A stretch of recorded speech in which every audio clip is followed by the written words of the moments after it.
So I want to welcome everybody today to Pleasant Valley's podcast. My name is Merle Meese, lead pastor here.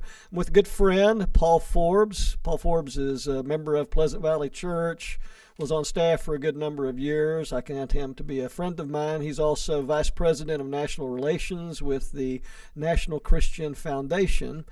And what we're going to do today is we're going to talk a little bit about what does it look like to have an open hand and an open heart of generosity. And so I've asked Paul just to hang out with me for a little bit and for us to talk about something that I know is dear to your heart, not just because you do this as a sense of calling, but it's something that you've experienced. And so, Paul, if you're open, I'm going to ask you some questions that will give folks an opportunity maybe to learn a little more about what it would be like to live with a greater sense of an open heart and an open hand. You good with that? Oh, sure. Glad to do it, and good to be with you. Okay.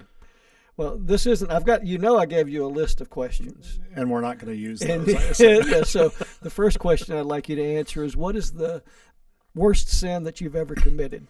Saying yes to a podcast and showing up in shorts and flip-flops. Well, I appreciate the transparency and the honesty right on the very outset. So one of the questions I have, I think it's an interesting question because I don't think any of us enter into a life of generosity just out of a vacuum. So who in your life has been what you consider to be a very generous person, and what are some of the traits and the values that they exhibited? Sure thing. That is such a tough question because there are just so many. I've experienced so many just great role models. Mm-hmm. And that one specifically is a mentor, and he's since passed, and I call it graduated. He's had his homecoming. He's with Jesus. But just a great man of the faith and teaching stewardship from a truly biblical perspective. Mm-hmm. And pouring into the fact that everything belongs to God, everything is God's, and just trying to live with an open hand that way.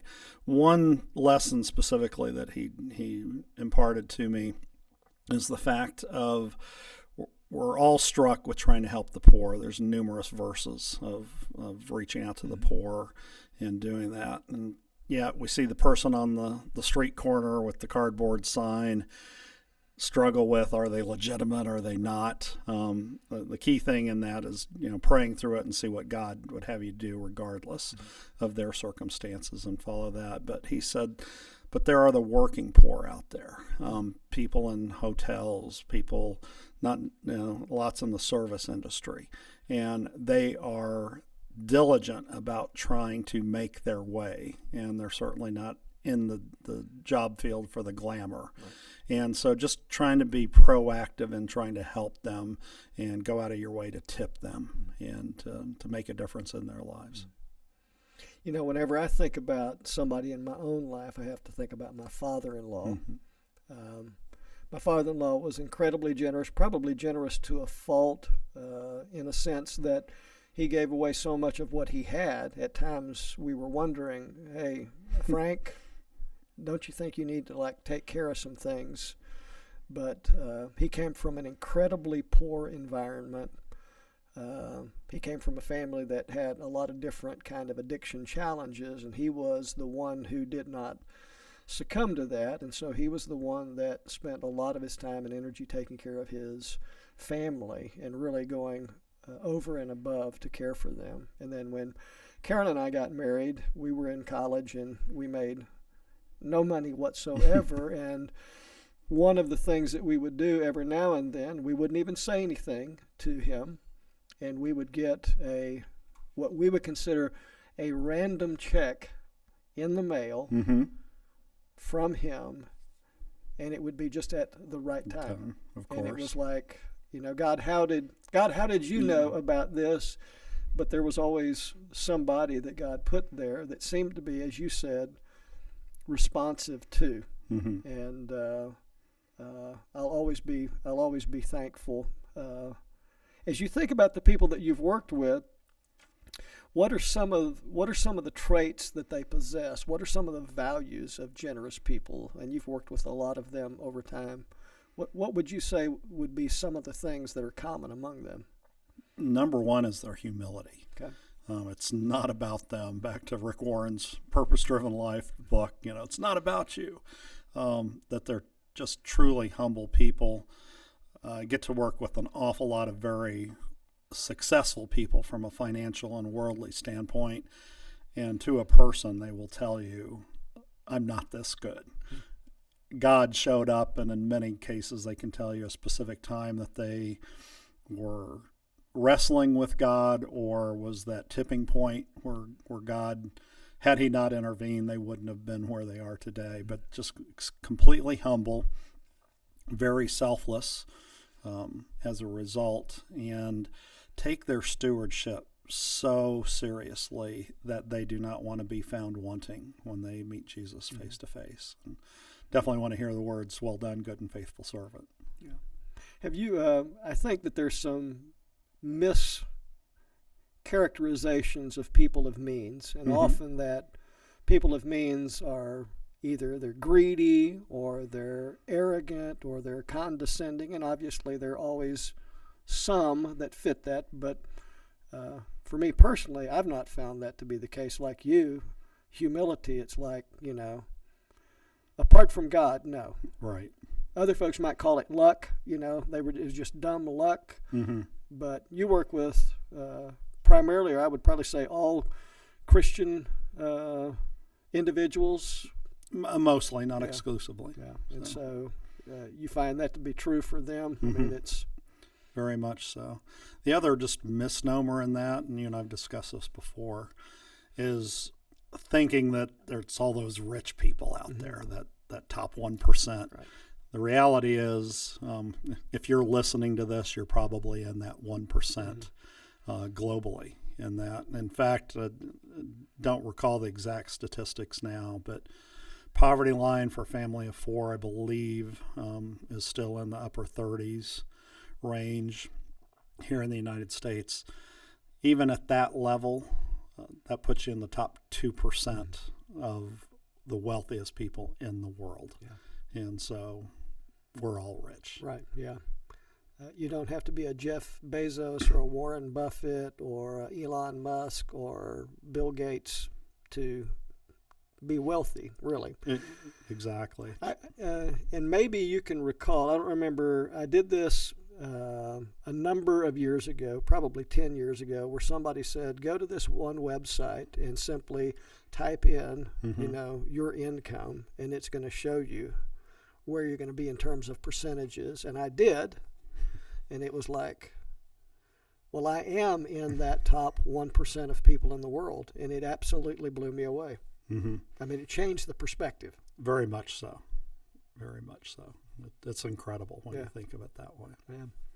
So, best counsel that you've ever received regarding generosity. And maybe before you answer that, I'm using generosity as opposed to stewardship. And so, for you, is there a difference between the two when you think about, I think for Christians, they think of stewardship as one thing, and they think of generosity as another. And some folks might go, I think they're combined. How would you go about describing? I would say generosity actually is a personal value, it's a biblical value, and it's a way of life that encompasses everything. Chip Ingram's got a great book on the genius of generosity, and we talk obviously about money and finances, time, spiritual gifts, but then what about relationships, and what about reputation, and everything that you can do to help somebody else out. And if you think about God, just the way that he made the world, how much air is there in the world? More than enough for all of us. How much water? How many different types of beetles? He doesn't do things miserly. He is extravagant in everything he does. And, that obviously extends to us and what Jesus did on the cross as well. So that's generosity and just living out that way. Stewardship, to me, is more of the trait and or responsibility of us as a steward, and how do we steward what he has given to us. we talk about tithing, we talk about giving away, and that's some of what we're called to do. But how do we steward what He has entrusted to us? Yeah, so the management of the time, the management of the spiritual gifts and talent, and the management of the money. And as you said at the very beginning, the acknowledgement that it all belongs to Him anyway. And so there's probably the misnomer of us, anytime we use the word my, when it comes to anything, from air to space to home to job to whatever, it's not true. It's always so funny because it's like I've done this with friends, done it with my kids, done it with small groups, and I've done it in church. How many of you believe everything belongs to God? And of course, the hands go shooting up. Yep. The problem is that after the service today, you're going to go out into the parking lot, get into your car, go to your home, eat your food, and watch Chiefs on your TV set. And it's like, where's the disconnect? Right. And all of that. Another way to think about it, too, just strikes me. Think about the UPS driver or the Amazon delivery person. And if all of a sudden you just heard them touting, it's like, oh, I am so generous. I just delivered these packages all day long and just gave them out. Look how generous I am. It's like, that's not generous. Those weren't yours to begin with.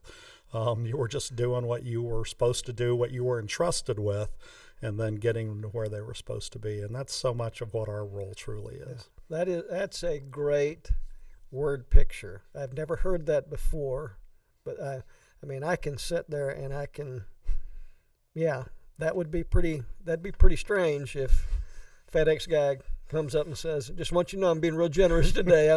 I'm giving you something and it would be like, yeah, you're pretty whack. Or by the same token, all of a sudden that package didn't show up. Yeah. And you saw them later that day with quote, your stuff. And it's like, oh yeah, this is mine. Like, no, it's not. So just keeping that all in perspective, where we get everything and who it belongs to. That's a good point. So let me go back. Best counsel you've ever received in the whole area of generosity? This will be an indirect answer to that. Yeah.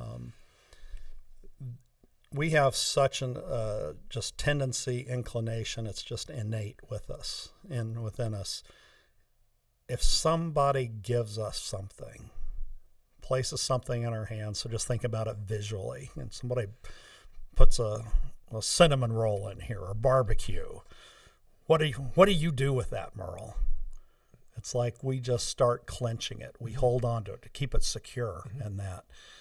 There's something else that takes place, and it goes the Finding Nemo with the seagulls. Mine. The toughest thing, I think, for us as humans is to hold things with an open hand. And part of what I get to do is help people kind of, lovingly pry that open on their own. And God wants us to have things. 1 Timothy 6, command those who are rich in this present age, again, all of us, not to put their hope in worldly wealth, which is so uncertain, and spend much time around the stock market, that. But to enjoy, and I'm blowing the paraphrase here, but He gives us things to enjoy them, and that's totally fine. But the question again, what do you want me to do with them? Some I'm going to hold and enjoy. Sometimes I'm going to be called to give those up and pass those on to somebody else. That's totally fine. But bottom line, that advice is if you can hold everything with an open hand, it will change your life. Yeah. Well, if you put a cinnamon roll and barbecue in my hand, I would not hold on to it long because I would have eaten both of them. I was going to say, it's nice to share. Yeah. So, that would be an area where God's still having to work on my heart, Well, I actually was in a meeting with some of my colleagues today, and just talking about that is the generosity journey that we talk about. It is just parallel with and a part of your spiritual journey. Mm-hmm. You're never done. Right. You never arrive, and it is the journey. And as soon as He's shaped us and moved us and pruned us in certain ways, there's another area that we need to work on. Yeah, your mentioning of that, where part of your responsibility or your joy, your privilege, your role with NCF and just as a follower of Jesus is helping people live with a bit more of an open hand, or at least helping them see here are places that you can release this to God where even greater good can be done. I think it was Corrie ten Boom, or it may have been somebody like that, who said, I've learned to hold all things loosely because it hurts when God pries it out of my hand. And so I think God's heart for us is, rather than being forced to release things, it's so much better if you just, it came as a gift. And so God, if you want me to release what is yours to somebody else, I'll do that. And it's not just finances, back to our previous point. Whole life generosity. It is holding your calendar. It is holding, I know, so many parents, your kids. Mm-hmm. They're not your kids. They're his. Right. Schedule gifts that he's given in terms of talents and resources. It's everything. So this really is, as you said, this generosity is a way of living. It's like a lifestyle. It's a value. So it's not a compartment where I think, well, this is what I do.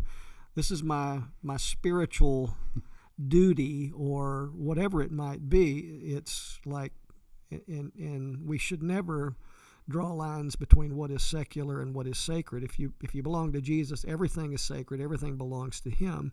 But when you have this kind of idea that the way I go about living my life is I'm just generous, it's like, God, you pour into me not so that I can retain all the things you talked about, time or your calendar or whatever it might be, but you want me to be this reservoir that overflows to others. That's just the way that I live. That's the way I think about living. Absolutely, that is what it is. So for you, a person's out and they're listening to us and they go, well, what's the benefit of being generous? I mean, because it sounds like generosity really does benefit a lot of other people, but what about me if I choose to adopt a lifestyle where I go open hands, open hearts, this is the way I want to live? Mm-hmm. Martin Luther said it this way, that there are 3 conversions, and I'll probably mess up the order on the first 2, but conversion of the head, recognizing that I need God; conversion of the heart, willing to turn over to him. But then he said there's conversion of the purse, or conversion of the pocketbook. Mm-hmm. And through my journey, I'm convinced not everybody gets there, but when you do, it just absolutely changes your life, and you are sold out for him. Not that you don't have struggles anymore or anything, right, but the perspective on life is just so much more clear. And with so many of the families here at Pleasant Valley, I've been able to walk that journey with them, experience it at the same time. And once you get to that 3rd conversion, life is just good. Life is joyful. And that the 1 Timothy 6 passage I was talking about, it ends up, do this so that you can take hold of life that is truly life. Mm-hmm. And when you're being generous, we are imitating Christ. We're imitating the very nature of God to such a degree that he just overflows within us, and life is just good. Mm-hmm. Kind of a key characterization or differentiation, better way to say it. It's all good to say give. Right. And churches get a bad rap, ministries get a bad rap, charities get a bad rap. But the difference between giving and doing it from a godly standpoint and prosperity theology, give so that you can get blessed and get anything you need, is truly the intent behind it. If you're giving to get, that is prosperity theology, and that's not biblical whatsoever. Giving to give and hold things with that open hand and do it and distribute and deliver the way that God directs you to, That's what a generous life is all about. You shared in the service this last weekend about David Green, and him just always saying, you can't outgive God, you can't outgive God. And then one day, God showed up during his quiet time and said, David, you haven't really tried.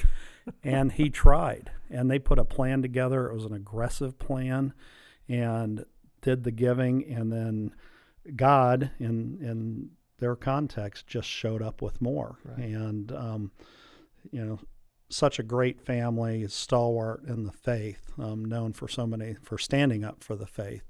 That's been step-by-step journey for him as well. Yeah.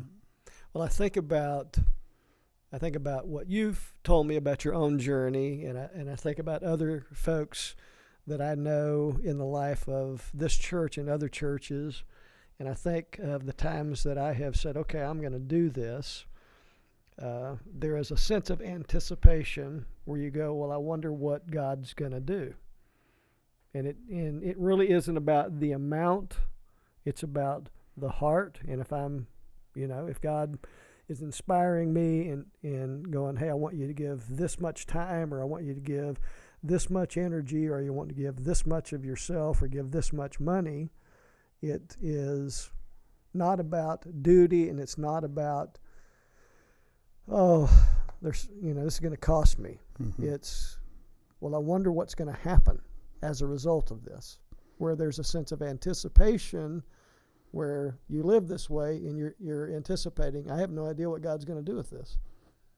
It's a ride, and it's a journey. And you and I've spoke a little bit about those. Used to be in the business world, corporate America, climbing the ladder and having a great time. Had a great company, doing wonderful things, and life was good. I call it my drug problem, and bad grammar, but God yanked me off the ladder, drug me off, kicking and screaming, to go into full-time ministry.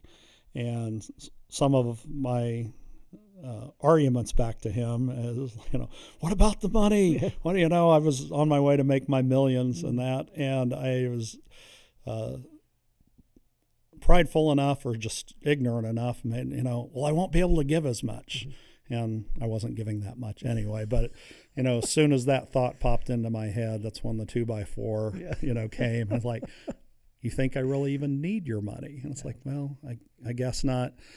All that to say, by just listening to him, following him, being obedient to him, he has blessed me, blessed my family in so many ways beyond what would have happened on the corporate ladder, and everything. And it is a ride. You just don't know where he's going to show up. Yeah. Well, if we could encourage anybody that's listening, anybody that's benefiting from our conversation, I would say one of the best things that we can do is live with an open heart and an open hand to energize your faith, because it really does. I mean, you're living on the crest of a wave of anticipation. I wonder what's going to happen. And so I've not missed anything I've given away. No, not at all. I was going to say, when back to, again, this weekend sermon and, sacrificial giving, the more that I've walked this journey, and I've had some other people speak into life, it's like, there really is not such a thing as sacrificial giving. He may be taking something out of your hand to get it to somebody else in need, but he's got something else in store for you. And again, being where we are in the world, are we really sacrificing anything? Well, that's true. That would be. I appreciate that, Paul. Thanks a lot. Thank you for just punching me right in the face with that. That's good. What do you think are some of the top things or reasons that prevent people from getting to living generously? In a one-word answer is probably more fear. Okay.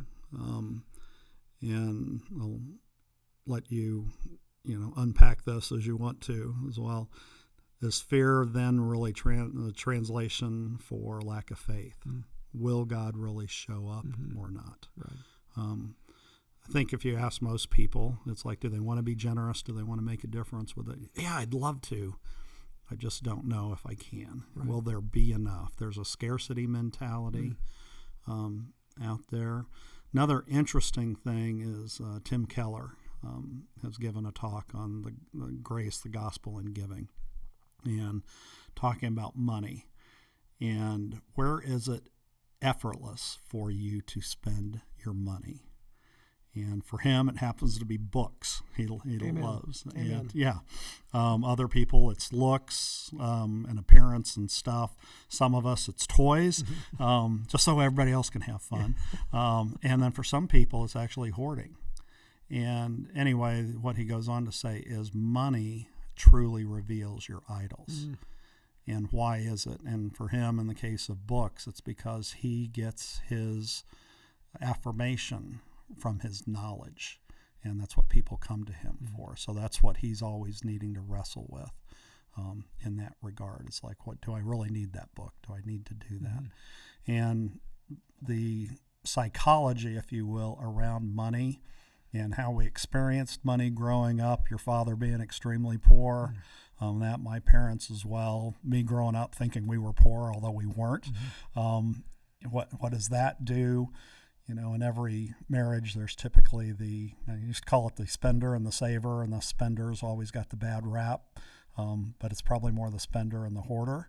And again, what's the motivation? Are you trying to be prideful and in control? Is it a security thing? What is it? And so just trying to wrestle through where you are with money. And as you know, I mean, the Bible says more about money and stuff than anything else. Right. Jesus answers more parables. The rich young ruler, what does it take to get into heaven? Asking the right question of the right person, nothing about stuff, and yet he goes to the heart. Money, stuff, mammon has such a grip on us that it's why we tend to clench things in that closed fist, and so hard for us to open. But when we can, it will change your life. You know, that's fascinating that where Keller is saying that look where you freely spend money, and there's a good chance that's become an idol for you. And you think about a lot of folks have in their mind idolatry as some kind of wooden thing that somebody somewhere has created, or a statue or something like that. But it's really more of, where do you find your security? Where do you find your significance? And if it's in whatever the stuff is, then to not have that, I'm going to be afraid that I'm not going to be significant, or I'm not going to be secure. And just as you were talking about idols, it's fascinating for me. It's always been fascinating. 1 John ends with something that seems so unrelated to everything that John has written in this first letter. He basically ends by saying, "And dear children, keep yourself from idols." And it's like, well, that's really weird, because you spend a lot of time talking about love and fellowship with God and that. But how apropos that, and maybe it was Keller who said, our hearts are idol manufacturers. We manufacture all kinds of idols in our hearts. And so God doesn't want us to succumb to something that really can't do anything. An idol can't do anything, whatever the idol is, ultimately to give life. And so to keep ourselves from it is to be free, and it's to keep us from living a life of fear. And our friend Patrick Johnson said, in all of the study that he had done, all of his research and doing surveys, for him, the number one thing that was evidenced in churches is the things that keep people from being more generous is fear. I'm just not going to have enough left. And so certainly an area of growth then for all of us to say, okay, if I'm praying God increase my faith, maybe God is saying, okay, I'm going to increase your faith, but what I want you to do is I want you to give some stuff away. Absolutely. That's what I was about to say. That, I mean, the greatest antidote to that is giving. Yeah. And two different facets of it. I've heard people say a number of times, and I probably relied on it back in the day is God loves a cheerful giver. And yes, he does. And, the rest of that verse is, so decide in your own heart what you're supposed to give. Right. So I don't have to give 10% anymore. Wait a minute, he didn't get rid of the tithe. Yeah. But anyway, that's another whole story. And I've heard people then use the excuse. It's like, oh, I can kind of tip God over here and I'll make it up with service, or I'll make it up in some other way, but I'm not doing the money. I would suggest if that's where your struggle is, or if that's your thought, that is your struggle, and money probably does have a bit of a hold on you. And again, the antidote to that is start giving some money away. Right. I don't care if it's tipping the person at the, I still go to McDonald's, $20 to the person. And I was like, you don't tip at McDonald's. Why? What if it's an extra $100? This is just a fun exercise. Right. We need to start it up again, actually, with our grandkids, as well as for Pam and I. But as our kids were growing up, we would keep an extra $100 around. And it became a game of, okay, we're going out, or whether it was out to eat or wherever, it's like, who does God have this $100 intended for? And so family powwows and stuff, and we may be, out at Chili's or whatever, and the kids, Dad, this is the one. This is where we need to give that extra $100. And just the stories that came out of that, and finding out about who the people were. And sometimes we did it anonymously. A lot of times we were just buying the meals for people and running so that they didn't know, the whole pay it forward type thing. But just such a blessing, and just seeing where God is at work in so many different ways. And so I just encourage you to do that. And did I miss that $100 a month? Not in the least. Yeah. That's awesome, because what you're doing is you're modeling for the children, and then for them to experience the excitement of, hey, who is it? And that's good. That's a good thing. And we need it too. Yeah, that's right. All right. What would you say to a person who is just starting out practicing whole life generosity to encourage them to grow? So this is a two-part. For the person who's just starting, and they go, I'm just now getting my toe in the water, what would you tell them in order to, as we talked last week, to excel in giving? How do they continue to grow? Just kind of repeat what I said. Just start, and I would take a big step in that. Okay. If $20 is a big deal to you, as one of our students, it's like, gosh, it takes me a while to get $20. Right. Do it. If it's $100, if it's something more, if you're giving, 2% in your giving, see about raising it up to 3%. Pray about it. Seek ye first the kingdom of God. Don't just do it, to do it. Seek God's direction on it, but step out in faith. Shared this story earlier today with some folks. We were pretty good, disciplined tithers ever since we were married, and just had so many stories, as so many people do, of, gosh, we're too much month at the end of the money, don't know how this is going to work. Do we tithe? Are we going to pay the bills? And then all of a sudden this check would show up from this random insurance company or whatever, and it was always the right amount. And so if you're doing that, just be committed to giving and see how God shows up. But we really started stretching beyond a tithe when it came to a capital campaign. It was the first time. It's like, what? You can give beyond a tithe? Where is that? And it's like, I thought 10% was the limit. Right. It's like, no, that's kind of a good starting point. And so Pam and I praying through it, and we came up with this, for us, this incredibly just obnoxiously stupid number. It's like, we can't get there. Right. It may have taken us up to 11% giving, but it was a big number for us, right, and 3 kids at home.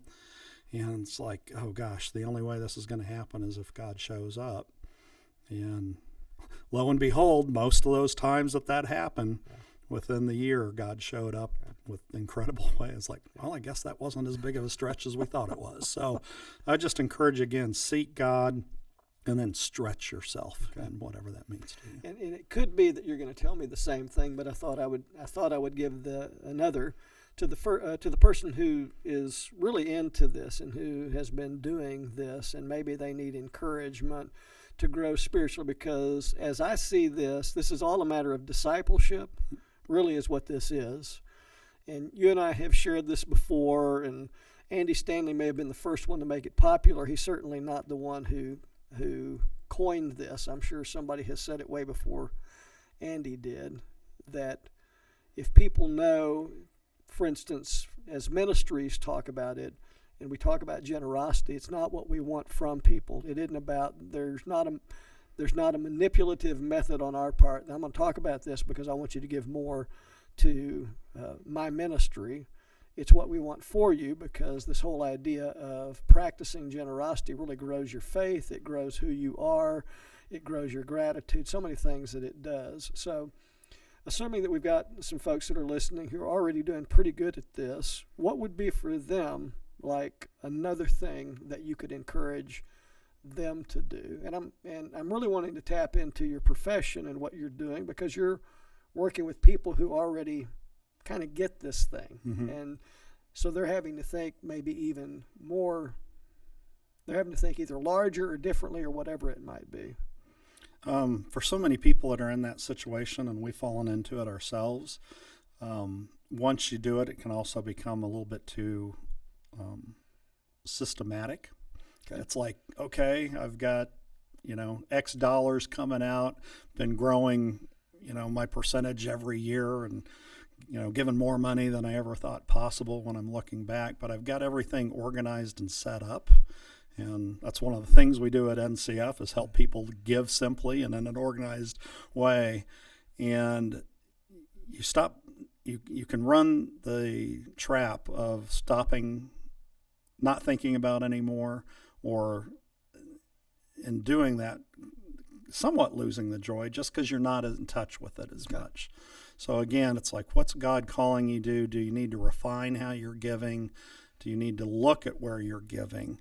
And so many times, treasure and service go hand in hand. I think there's a verse in Matthew 6 somewhere about treasure and heart and stuff like that. But getting engaged in some of those key areas that can really help, ignite you and get you going again, fan that flame. Mm-hmm. Another thing, too, is if it's been a while or if you've never experienced this generosity message, there's a group called Generous Giving, and they're not looking for money. You can't pay them anything, but they have different events. The church has hosted Journey of Generosities before, just to be around other people and explore what this all is without an ask, without any expectation. They're all privately funded, and so you can't give them money, but just getting around some others and seeing what God might have in store for you. Yeah, I think it was... it may have been you, it may have been Patrick Johnson or somebody who encouraged me to think about it isn't just, it sounded like Patrick's, it's not just stroking a check, it's not just writing a check, because it can be pretty easy just to write a check without really it coming from your heart. It's just like, I'm going to write this and do it, and it's easy to do that and not give your heart even more fully to Christ and go, okay, well, look at all that I give, but then ask yourself the question, well, if it's not the amount, but it's the proportion, is there a greater proportion of my heart that I can give to Jesus that I'm holding back on because I've used the excuse, look at how much I'm giving. Obviously, and so for me, that's one of the things I have to ask myself is, okay, where's my heart in this, and where is it that I'm growing in this, so that it doesn't become transactional. Mm-hmm. It needs to continue to be very relational. Very much so. Yeah. It's also been very, very neat. Lived through the Great Recession in 2008, and then what has happened with COVID. And even people that were struggling financially, in that when it hit, again, just that realization that they're in that 1%. Mm-hmm. It's like we're actually going to increase our giving because we know that the need is so much greater out there. So like for last year when COVID hit and looked like it was going to be around a while, giving through our organization actually increased about 35% with people just opening up the doors, even if they really may not have it, just to get money out and to so many local charities, food pantries, churches, the like, just to get money mobilized to go make ministry happen. And that's just fun to see. And touches their heart. Yeah. Well, I had one other question, but you've basically kind of answered it earlier. The question was, we've all been given the resources of time and money and giftedness. And as you've talked with people, which one do you find folks more challenged to grow in giving more of? And you kind of already said it's probably the area of money as much as anything, because Jesus really does address that. Mm-hmm. That's the big one. Yeah. And again, I've heard the excuse. I probably have used the excuse of, I'll just do what I need to minimally over on the financial side, but I'll give extra time over here. And it's not either or. Yeah. It's both and. So we'll wrap this up. One final question. With a straight face. If you had the last Black Bear Company cinnamon roll that was ever made, would you be selfish, or would you give it to your pastor? That is a great question. I obviously would want to pray about it first to see what I was supposed to do. I'd probably want to talk to Karen, too, to make sure, health-wise, that it wasn't leading you down a path. But probably at the end of the day, we'd split it because it's so much richer in community. Wow. That is such a great answer that I can't even come up with a reply other than you're a better man than I am. I would have been a hoarder and a hog, and so would have eaten all of that. As I say, and what you didn't say, if that was kind of like a last meal, last supper scenario, and we're gonna, get to go see Jesus right after that, then it'd be great together. Well, a more serious final question. We've got folks that are listening, and maybe let's say this is your last shot ever to say something about living a life of generosity. What would be something that you would want to say that would be kind of a parting thing? I'm just going to steal it out of Malachi.